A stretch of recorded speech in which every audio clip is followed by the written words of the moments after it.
আজকে আমরা কথা বলবো কিভাবে সহজে পড়া মুখস্থ করা যায় বা মনে রাখা যায়।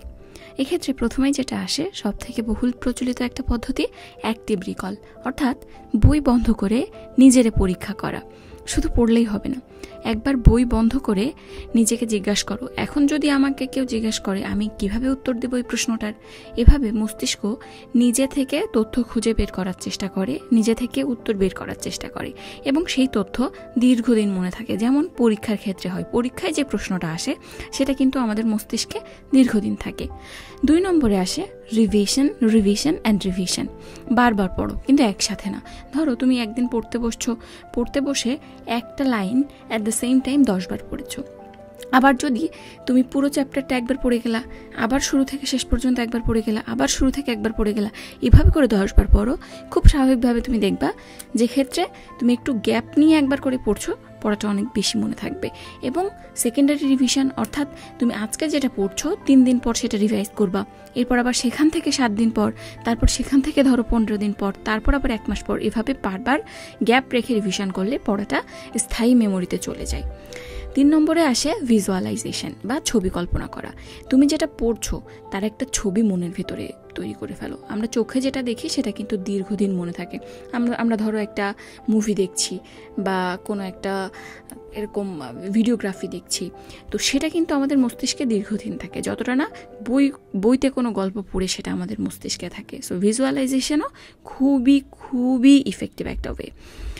4 নম্বরে আসে শর্টকাট বা নেমোনিকও কিন্তু কিছু ক্ষেত্রে খুবই হেল্পফুল, যেখানে প্রচুর ইনফরমেশান এবং সিরিয়াল বাই সিরিয়াল আমাদের মনে রাখতে হয় এবং একটার সাথে আরেকটা প্যাঁচায় যায়, কোনোভাবেই মনে থাকে না। সেক্ষেত্রে নেমোনিক বা শর্টকাট আসলে খুবই ইফেক্টিভ একটা ওয়ে। যেমন তুমি ধরো আমরা ভিপগড় যে নেমোনিকটা ইউজ করি, বেনি আসহ কলা যেটাকে বাংলায় বলা হয়, এটার জন্য। তো এটা কিন্তু বহুল প্রচলিত, অনেকে নেমোনিক নিয়ে অনেক তর্ক বিতর্ক করো, কিন্তু দেখো ছোট থেকে আমরা কিছু নেমোনিক শিখে আসছি যেগুলো তোমাকে কতখানি হেল্প করছে এখনও পর্যন্ত। সো কিছু ক্ষেত্রে নেমোনিক এক্সট্রিমলি হেল্পফুল এবং নেমোনিকগুলো নিজের হলে আরও বেশি সাহায্য করে সেটা আমাদের। 5 নম্বরে যেটা আসে টুকরো করে ভাগ করে পড়া। এক্ষেত্রে পোমোডোরো মেথডটা খুব ভালো কাজ করতে পারে, তবে এটা পার্সন স্পেসিফিক। হয়তো তোমার জন্য যেটা কাজ করছে সেটা আমার জন্য কাজ নাও করতে পারে। সেই ক্ষেত্রে অবশ্যই নিজেকে যেটাতে সুইটেবল লাগে সেটা অ্যাপ্লাই করবে। 6 নম্বরে আসে অন্যকে শেখানো বা ডেমনস্ট্রেশন। যারা প্র্যাকটিক্যাল বেসড এক্সাম দেয় বা ভাইভা বেসড এক্সাম দেয় তারা জানে ডেমনস্ট্রেশনটা কতখানি ইম্পর্টেন্ট। তুমি যেটা পড়ছো, তুমি যেটা শিখছো, এটাকে অন্যদেরকে বুঝাও। তো যখন আমরা অন্যকে বুঝাইতে যাই অবশ্যই সেটার সব থেকে ক্লিয়ার একটা কনসেপ্ট আমাদের থাকতে হয়, তাছাড়া আমরা কিন্তু অন্যকে ডেমনস্ট্রেট করতে পারি না।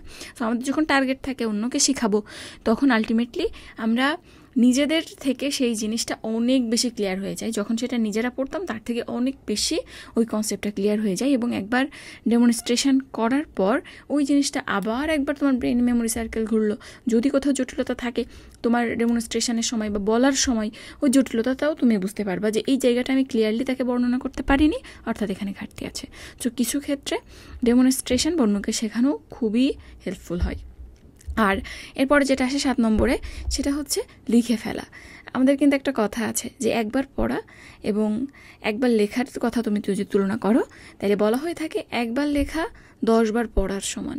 তো সেক্ষেত্রে তুমি যেই জিনিসগুলো তোমার মনে থাকে না বা বারবার পেঁচিয়ে ফেলো, সেই জিনিসগুলো সুন্দর করে লিখে ফেলতে পারো একবার, তাহলে দেখবে যে ওই জিনিসগুলো তুমি অ্যাট দ্য সেম টাইম লিখে ফেলেছো, তখন ভিজুয়ালাইজ করতে পারবা যে এই জিনিসটা এভাবে লিখেছিলাম। যেমন কিছু ইংলিশ ভোকাবুলারি ওয়ার্ড শেখার ক্ষেত্রে অনেক সময় হয় না, ইংরেজির অনেক বড় ওয়ার্ড মনে থাকে না, তখন দেখবো ওটাকে একটু বাংলাতে তুমি যদি লিখে ফেলো, তখন ওই জিনিসটা ওই বাংলা লেখাটা তোমার চোখে ভাসবে এবং ওই জিনিসটা তখন অটোমেটিক মাথায় চলে আসবে। এরপর যেটা আসে সেটা হচ্ছে নিজেকে সুস্থ রাখা, ঘুম ঠিক রাখা, খাবার ঠিক রাখা, নিয়মিত গোসল করা, নিজে যে ধর্মের আছো সেই ধর্ম অনুযায়ী প্রেয়ার মেনটেন করা। তো নিজে যখন আলটিমেটলি সুস্থ থাকবে, মন ভালো থাকবে, পড়াশোনাও অটোমেটিক্যালি ভালো হবে।